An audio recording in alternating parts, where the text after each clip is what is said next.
오늘 본문은 이제까지 제가 부임해서 설교한 본문 중 가장 긴 본문이 아닐까 싶습니다. 이 말씀을 드리는 이유는 오늘 설교가 조금 길 수 있겠다, 이렇게 조금 생각하시면 좋겠습니다. 오늘 본문의 주요한 인물은 스데반인데요. 스데반의 이름은 웬만하면은 한두 번은 다 들어서 알고 계실 것입니다. 오늘 스데반이 보여주는 신앙의 모습을 통해 하나님께서 우리 가운데 무엇을 원하시는지, 또 스데반의 설교 내용을 통해 하나님께서 우리 가운데 들려주시는 음성을 함께 듣기를 소망합니다. 스데반은 예수님께서 승천하신 이후에 첫 번째 순교자로 알려져 있습니다. 예수님의 12사도들이 예루살렘 교회의 공동체 사역을 원활하게 하기 위해서 7명의 봉사자들을 이렇게 세우지 않았습니까? 그런데 그 중에 가장 탁월한 사람이 바로 이 스데반이었습니다. 그의 탁월함을 성경은 6장 8절에 은혜와 권능이 충만하였다. 또 10절에 보면 지혜와 성령으로 말하는 사람이었다.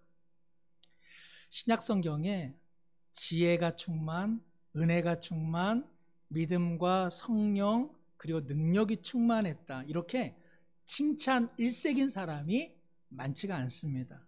그 정도로 스데반은 본받을 만한 신앙 인물입니다. 그러니까 정상적인 그리스도인이라면 스데반의 이러한 모습을 보고 무슨 마음이 듭니까? 좀 거룩한 욕심이 들어야 되는 거죠. 그죠? 나도 성령, 권능, 은혜, 지혜가 충만한 사람이 되면 참 좋겠다. 그런 거룩한 열망 우리 가운데 다 있는 줄로 믿습니다.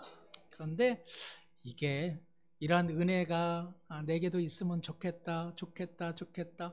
거울 보고 밤 12시에 후라시를 비추고 화장실에서 나도 스데반처럼 되면 좋겠어요, 이러면 될까요, 안 될까요? 그래서 되는 문제는 아니라는 사실. 왜 그럴까요? 스데반이 지혜와 권능과 은혜와 성령이 충만한 것은 그의 삶의 일순간 벼락 같은 은혜를 받아서 된 일이 아니라는 사실입니다. 그의 삶의 열매입니다. 하나님과의 지속적인 관계 속에서 하나님의 발 아래 자신의 삶을 내려놓는 기나긴 경건과 기나긴 삶의 순종의 훈련 열매로서 그의 모습에 무엇이 보였다? 권능도 보이고 지혜도 보이고 그리고 믿음과 성령과 그리고 지혜가 보였다라는 사실입니다. 스데반을 한번 생각해 보십시오.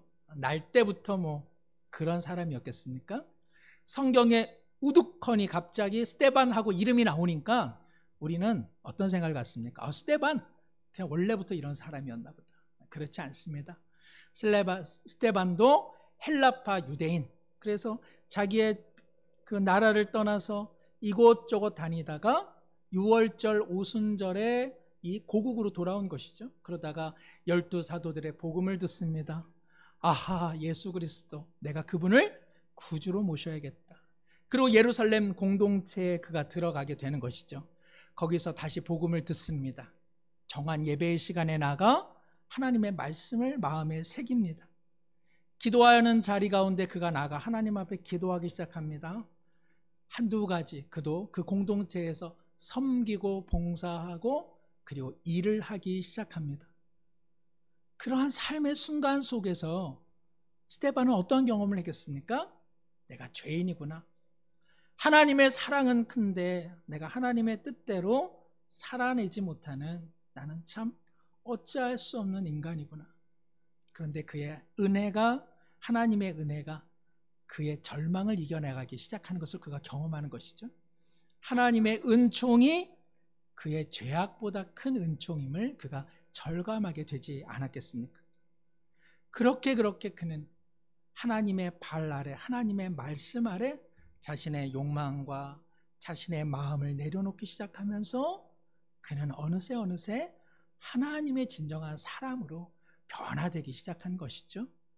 그러다가 예루살렘 공동체에서 몇몇의 사람들이 말을 합니다.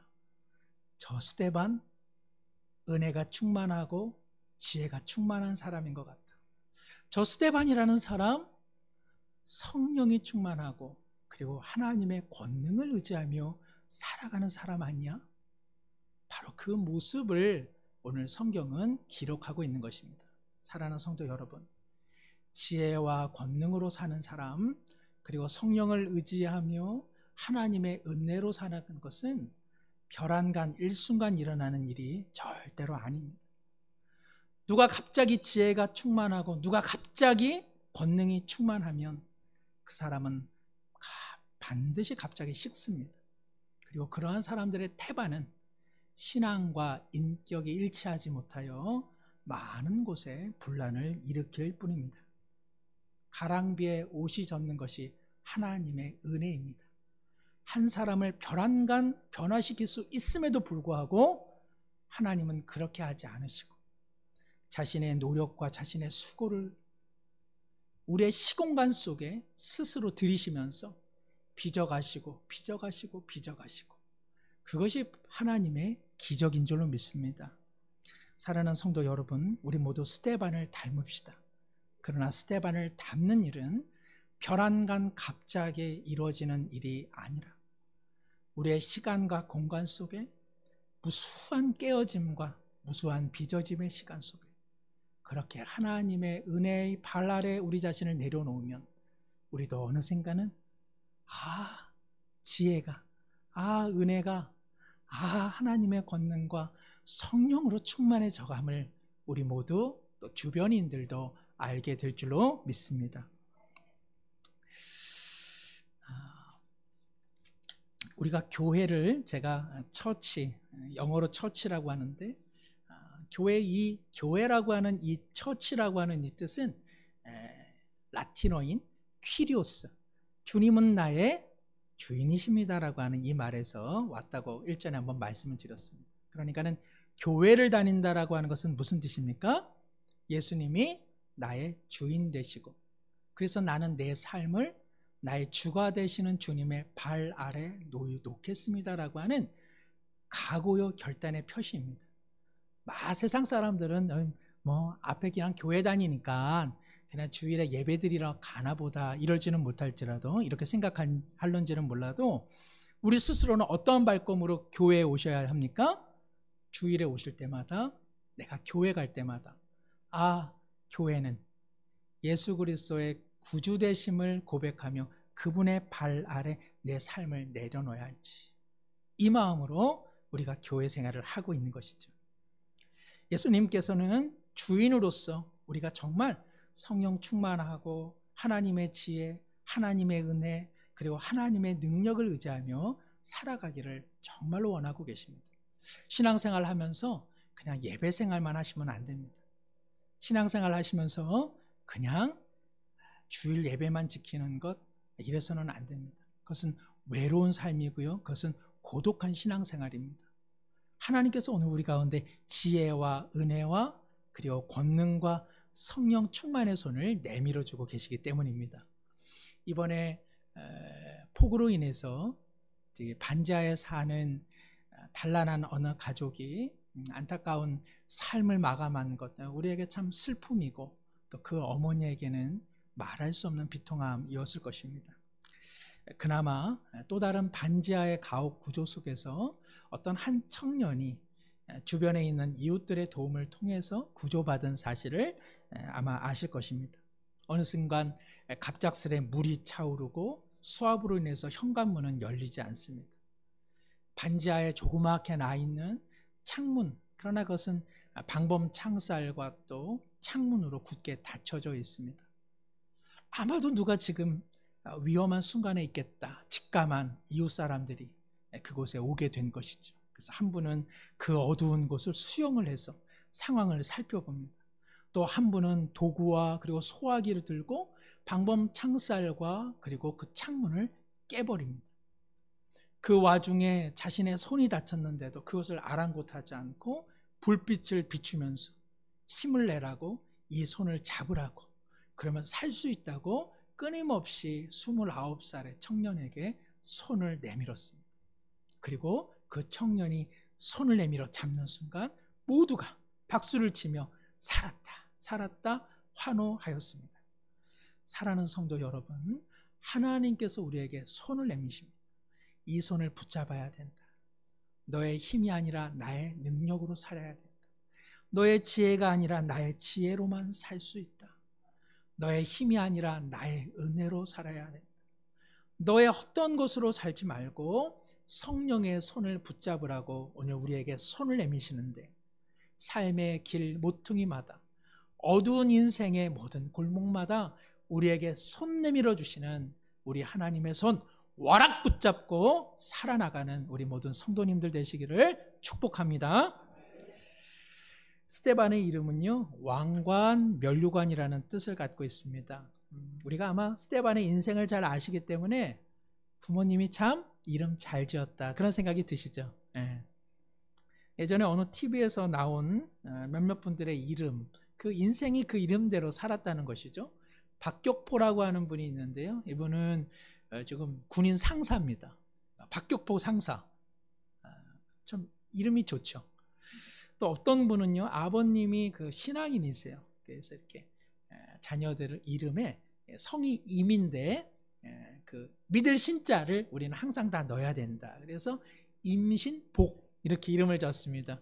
그 임신복이라고 하는 따님은 지금 산부인과 간호사입니다. 김노동이라고 하는 분, 뭐 노동만 해야 될 것 같기는 한데 이분은 건축학과 교수님이고요. 그리고 이름이 오세용이라고 하는 분이 계세요. 오세용. 이분은 집배원입니다. 그래서 이분이 이렇게 택배 물건을 놔두고 무슨 우체국 오세용 이렇게 적어 놓으니까 할머님들이 가끔 오신다고 합니다. 우체국에서 오라고 해가지고 왔다고. 사람 이름대로 살기가 쉽지 않은데 이렇게 멋지게 인생을 살아간 분들이 계십니다. 스데반도 참 그 이름 그대로 영광의 왕관 그리고 영광의 면류관을 예수님으로부터 부여받은 참 아름다운 인생을 살았습니다. 물론 우리가 스데반의 마지막을 알지 않습니까? 그가 순교를 당했습니다. 인간적인 눈으로 보자면 정말 비참하고 너무 안타까운 것이죠. 자신의 아들의 이름을 면류관으로 지었는데 그 머리에 돌을 맞아 절명해가는 모습을 그의 부모가 봤다면 그 부모의 마음이 어떠했겠습니까? 우리는 달리 생각해 봅니다.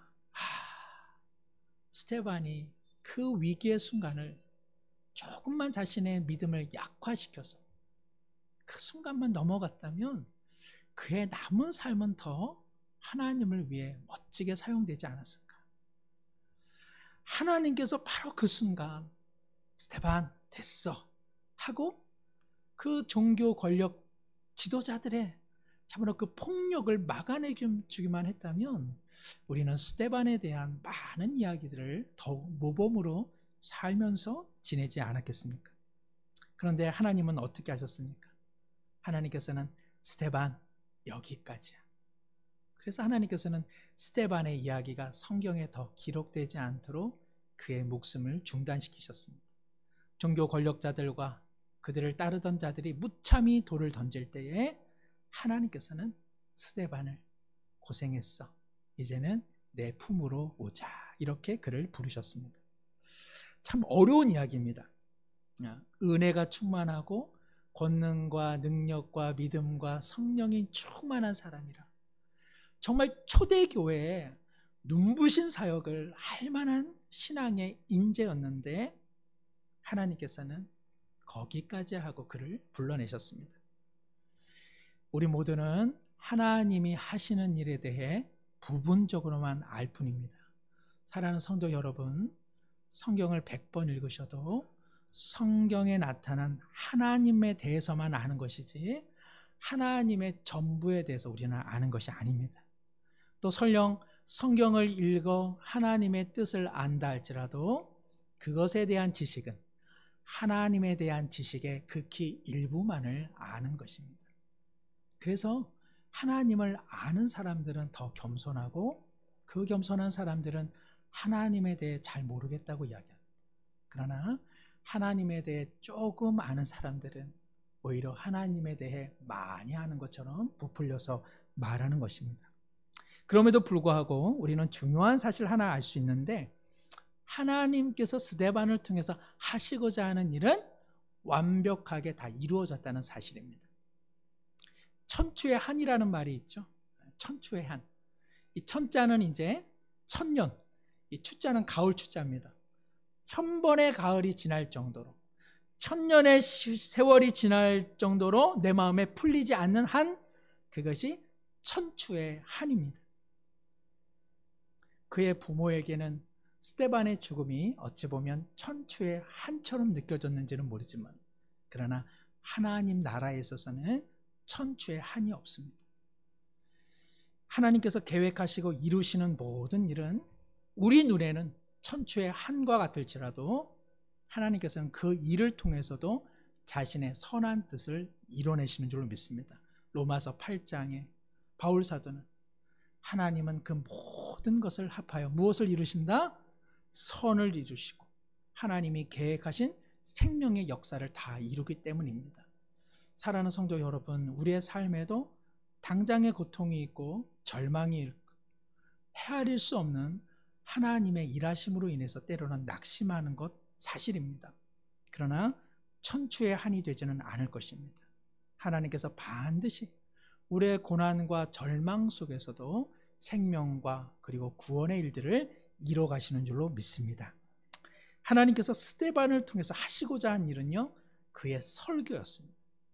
하나님께서는 그의 설교를 통해서 반드시 말하고자 하는 내용이 있었습니다. 우리 성도님들께서 이 스데반을 통해 말씀하시는 하나님의 음성을 꼭 기억하시기를 바랍니다. 사도행전에는요, 한 24개의 설교가 나오는데요, 이 설교 중에 가장 긴 설교, 신약 성경에서 가장 긴 설교가 누구냐? 바로 이 스데반의 설교입니다. 그래서 한간에 어떤 사람은 스데반이 왜 돌로 맞아 죽었냐? 가장 길게 설교했기 때문이다. 아유, 사람들이 듣다가 아유 그만해 해가지고 돌을 던졌다, 그렇게 말을 하는데 이것은 그냥 좀 웃자고 하는 이야기죠. 사도행전의 24개의 설교 중 가장 중요한 설교가 스데반의 설교입니다. 왜 그럴까요? 스데반의 설교를 통해서 예수님의 뜻이 이루어지기 때문입니다. 예수님은 유대 공동체를 향해 복음이 예루살렘과 유대에만 국한돼서는 안 되고 어디로? 사마리아와 땅끝까지 넘어가야 된다. 바로 이 설교가 디딤돌이 됩니다. 바로 이 설교를 통해서 하나님께서는 예루살렘과 유대에 갇혀버린 복음이 이방인 사마리아와 땅끝까지 넘어가게 하시는데 어떠한 말씀을 하셨을까? 오늘 그 6장 9절에 보면 자유민이라고 하는 사람들이 나옵니다. 그리고 그들의 출신지가 나오는데, 이 자유민이라고 하는 것은 예수님 오시기 전에 63년경에 로마의 폼페이 장군이 침공을 해서 이스라엘의 건장한 사람들을 노예 삼아 끌고 갔습니다. 그런데 그 후에 이들을 자유민으로 다시 신분을 복원시켜 주었습니다. 이들은 다시 자신의 조국으로 돌아왔습니다. 그리고 그들은 다시 신앙생활을 하기로 결정했습니다. 그러던 중에 스데반과 어떤 논쟁이 있었고, 그리고 스데반을 이제 고소하게 됩니다. 스데반을 고소한 두 내용은 결정적으로 6장 12절과 14절의 내용인데요, 두 가지입니다. 스데반은 예수님처럼 예루살렘 성전을 폄하했다. 두 번째, 스데반은 예수님처럼 율법을 무시했다라는 내용이었습니다. 이에 대해서 이제 스데반이 사도행전 7장 전체를 통하여 그들의 율법, 그들의 성전관이 얼마나 잘못되었는지 예수 그리스도를 중심으로 그들에게 반박합니다. 첫 번째, 성전에 대한 유대인들의 생각을 반박합니다. 하나님께서는 스데반을 통해 질문하고 있는 것입니다. 유대인들이여, 이스라엘이여, 너희들이 내 성전을 그토록 수호하고 사랑한다라고 했는데 너희들 가운데 그 성전이 무엇이냐 하고 질문하는 것입니다. 유대인들에게 있어 성전은 무엇입니까? 하나님이 거하는 장소였습니다. 광야 시절 성막, 솔로몬 시절 솔로몬 성전, 그리고 지금 예루살렘 성전에 하나님이 계심으로 바로 이 성전을 통해서만 하나님을 만날 수 있다. 그래서 이 성전을 그들은 그토록 소중하게 여겼습니다. 그런데 하나님께서 아니라고 말씀하시는 것입니다. 나는 너희들의 성막, 솔로몬 성전, 예루살렘 성전에 한 번도 있어 본 적이 없다는 것입니다. 나는 오히려 믿음의 백성들과 함께 그들이 머문 그곳에 있었다는 것입니다. 아브라함의 이야기를 듭니다. 아브라함은 이스라엘 신앙의 조상 아닙니까? 그런데 하나님께서 아브라함이 어찌 가나안 사람이더냐? 그는 메소포타미아 사람이었다. 그리고 메소포타미아에서 나는 그와 함께해서 그를 불러냈다. 요셉이 가나안에 있을 때 내가 그와 함께했더냐? 아니다. 나는 요셉이 떠난 애굽에 나는 그와 함께했다.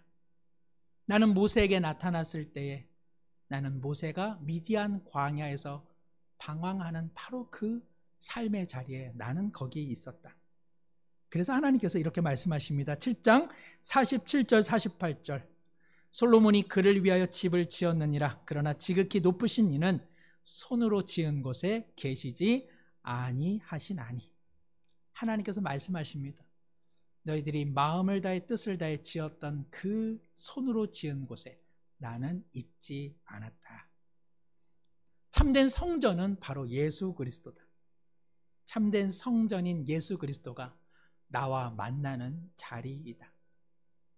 너희들의 성전에는 예수 그리스도가 없다. 예수 그리스도가 있는 곳이 바로 내가 머무는 곳이다. 그러니 바로 예수 그리스도가 전파되어지고 그리고 증거되어지는 바로 그 자리에 내가 임하는 것이다 라고 말씀하신 것입니다. 둘째, 너희들이 그토록 존중하는 율법, 그 율법이 무엇이냐고 지금 스데반을 통해서 하나님께서 말씀하십니다. 유대인들은 성전만큼이나 율법을 얼마나 중요시 여겼습니까? 그런데 동일합니다. 너희들이 한 번도 성전에 있지 아니한 나를 그토록 경외하는 듯 했지만 경외하지 않았고, 너희가 그토록 목숨처럼 여기는 율법, 그것을 너희들이 한 번이라도 제대로 지킨 적이 있냐고 반문하는 것이죠. 그래서 7장 51절에 이렇게 말씀하십니다. 목이 곧고 마음과 귀에 할례를 받지 못한 사람들아, 너희도 너희 조상과 같이 항상 성령을 거스르는도다. 율법은요, 성경 안에서 조심하게 좀 살펴볼 필요가 있습니다. 때로는 부정적으로, 때로는 긍정적으로 사용되어지는데, 오늘 스데반 설교에서 율법은 긍정적입니다. 율법은 하나님이 어떠한 분이시, 하나님이 우리에게 원하시는 것이 무엇인지를 드러내는 하나님의 온전한 뜻이죠. 그런데 이 하나님의 율법은 어디서 완전하게 구현되어지고 그리고 실현되어졌느냐? 바로 예수님의 삶을 통해 실현되었습니다. 그러니까 율법을 지키고 율법을 보면 바로 항상 예수님을 보아야 하는데, 바로 예수님은 어떠한 분입니까? 생명이시죠? 그리고 생명을 풍성하게 하시는 분입니다. 누군가 율법을 지켰다면 그는 생명을 풍성하게 하고 그리고 생명이 살아나게 하는 자, 그가 바로 진정한 율법의 사람이라고 할 수 있습니다. 그런데 오늘 하나님께서 스데반을 통해 말씀하십니다. 너희들은 율법의 이름으로 율법을 한 번도 지키지 않고 그리고 율법을 훼손시켰다. 너희들의 조상이 그러했고 지금 너희들이 그렇다고 말씀하는 것입니다.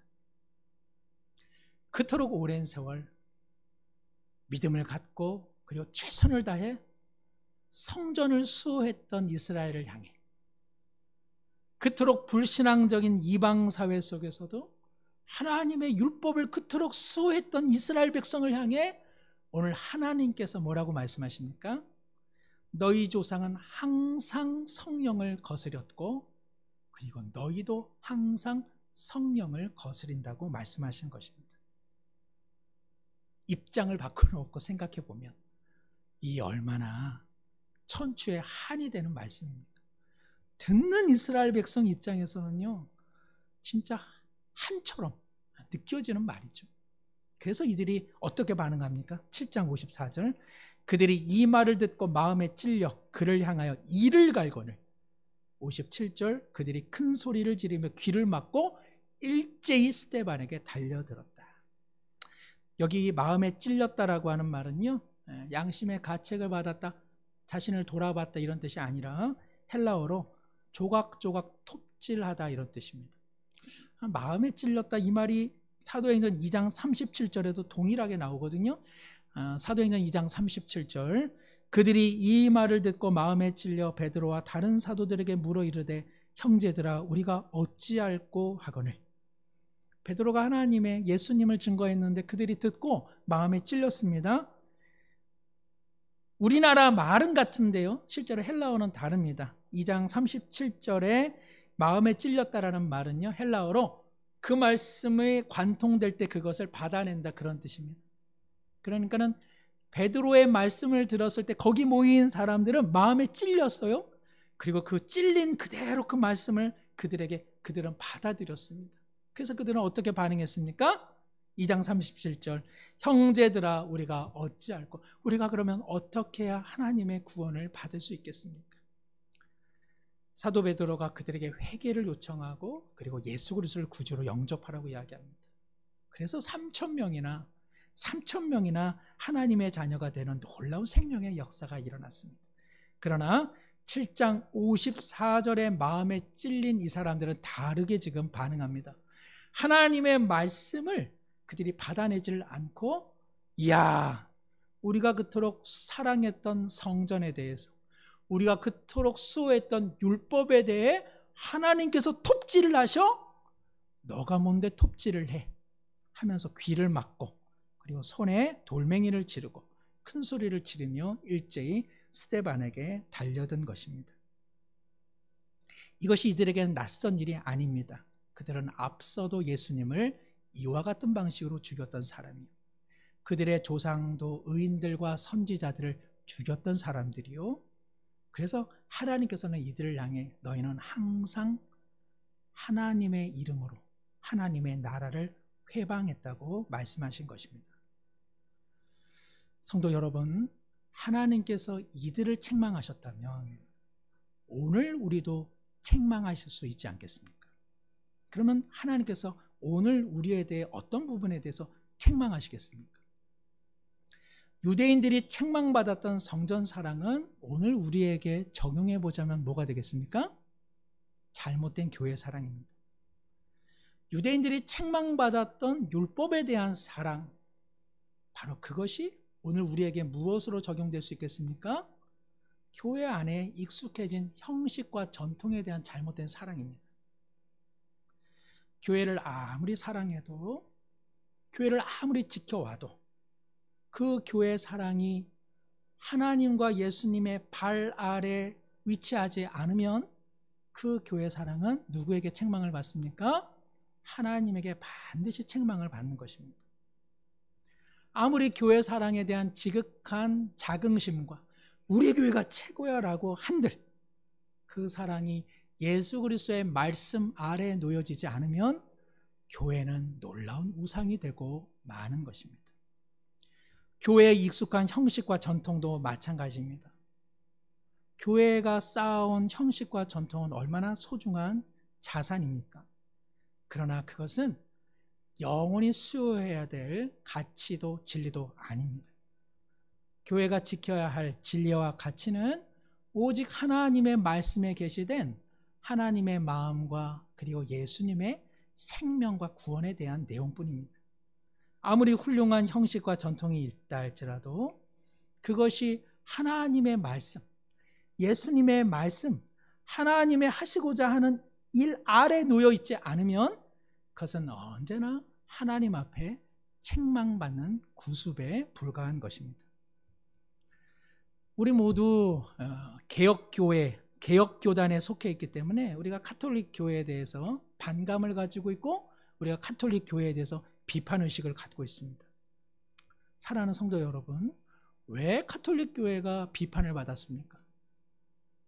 가톨릭이 교회를 너무 사랑해서 교회가 우상이 됐기 때문에 그럽니다. 교회가 예수님보다 높은 위치에 올라갔고 그리고 교회의 권위와 교회의 결정이 하나님의 말씀보다 위에 올려져 있었기 때문에 하나님께서는 종교개혁가들을 통하여 가톨릭 교회를 향해 심판하시고 책망하신 것입니다. 아무리 개신교의 어떤 전통과 형식이 있은들 아마 성당을 다녀보신 분들, 카톨릭 교회에서 미사를 드려보신 분들, 그들 예배의 형식과 전통의 장중함은 비교할 바가 아닙니다. 참 멋있습니다. 그러나 하나님께서 바로 그들이 소중하게 여겼던 그 수천 년의 전통과 형식을 책망하지 않으셨습니까? 왜 그렇습니까? 하나님의 말씀보다 전통과 형식이 위에 놓여졌기 때문에 그럽니다. 그 전통과 형식이 누구든지 예수 그리스도의 살과 피를 마실 수 있음에도 불구하고 일반의 사람들에게 예수님의 떡은 먹되 피는 먹지 못하게 하는 형식을 그들은 끊임없이 고취하고 있습니다. 모두가 들어야 되는 생명의 말씀을 카톨릭 교회는 이전에 라틴어로 말씀을 설교함으로써 일반의 사람들이 하나님의 말씀을 듣지 못하게 하였습니다. 그들의 눈부신 전통, 그들의 눈부신 형식이 오히려 하나님의 이름으로 하나님 나라를 끊임없이 방해했던 것입니다. 사랑하는 성도 여러분, 하나님은 우리를 사랑하시지만 교회에 대한 사랑과 교회의 전통과 사랑의 형식에 대한 사랑이 하나님의 말씀보다 위에, 예수 그리스도의 복음보다 위에 올라서면 그것은 하나님께서 책망하시는 것입니다. 교회를 진정 사랑한다면 예수 그리스도의 발 아래 그 사랑을 내려놓아야 합니다. 교회는 오직 그리스도의 뜻에 봉사할 때만 교회의 존재 의의가 있습니다. 크고 작은 교회의 모든 형식과 전통도 마찬가지입니다.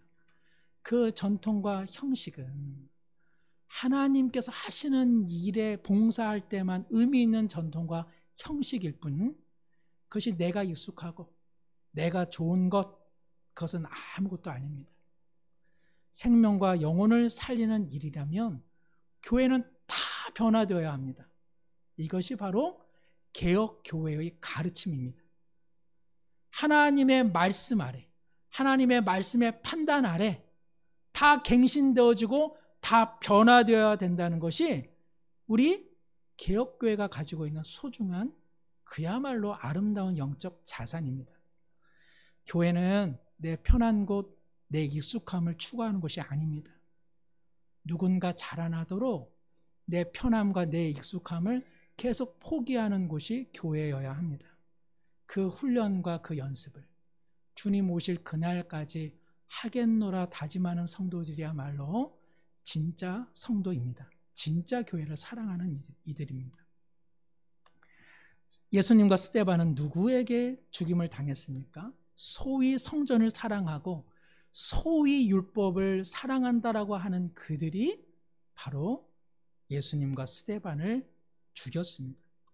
그럼에도 불구하고 하나님께서는 이 절망의 상황, 이 죽음의 상황을 통해서 오히려 생명의 문을 여셨습니다.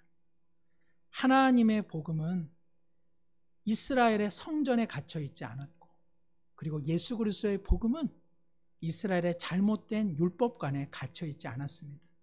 그래서 하나님께서는 이제 앞으로 알겠지만 사울이라고 하는 사람을 통해 오직 예수 그리스도를 그의 마음에 심기어 성전에 대한 경험이 없고 율법에 대한 경험이 없는 이방인들을 향해 생명의 포문을 여셨습니다.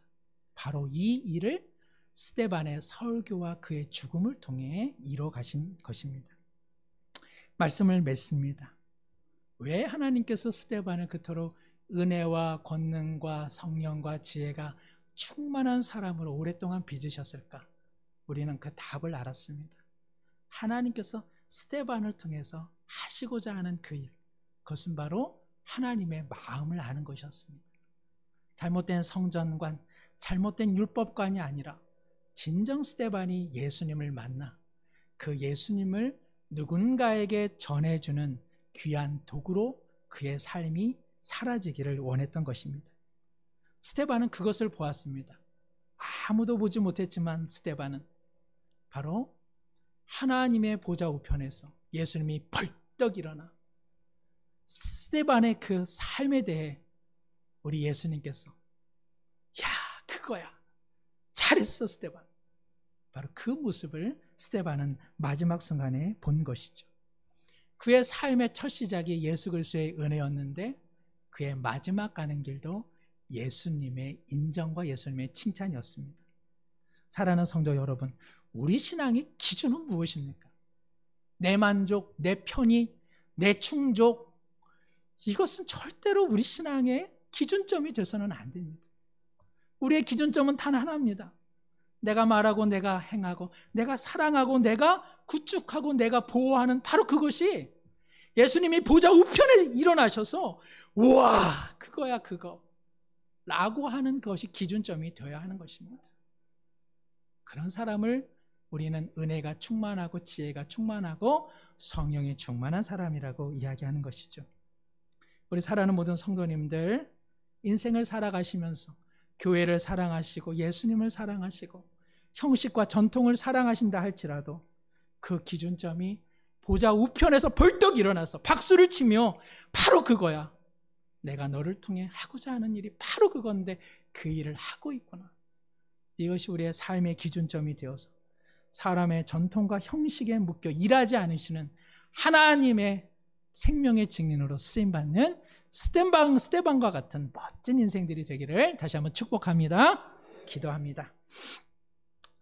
하나님 아버지, 열심히 신앙생활하고 열심히 믿음 생활하면서 우리가 지켜온 나름대로의 가치와 그리고 소중한 내용들이 있습니다. 그러나 그 모든 것이 하나님보다 높을 수 없고 예수님의 생명보다 높을 수 없습니다. 하나님의 발 아래, 말씀의 발 아래 다 내려놓아 우리도 스데반처럼 진실로 예수 그리스도 한 분만 의지하며 예수 그리스도의 박수를 받고 하나님 나라에 부름받는 멋진 인생으로 끝까지 쓰임받게 하여 주옵소서. 예수님의 이름으로 기도드리옵나이다. 아멘.